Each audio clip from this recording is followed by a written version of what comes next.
আরে ফুলবানু, বেবি স্ট্যান্ডে কয়টা বেবি আছে রে? গয়না দেখি ওস্তাদ। 1 2 3 4 5 6 6টা ওস্তাদ। আমরা মানুষ দুজন, 2 টাকা করে কত আসে রে? 12 টাকা ওস্তাদ।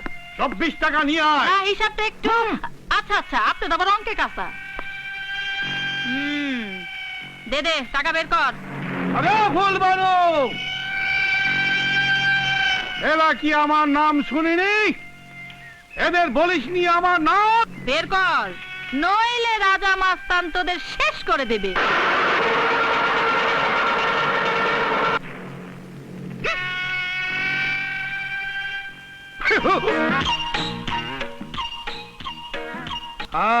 জীবন ভালোবাসিস তোরা, তাই তোরা টাকা দিচ্ছিস।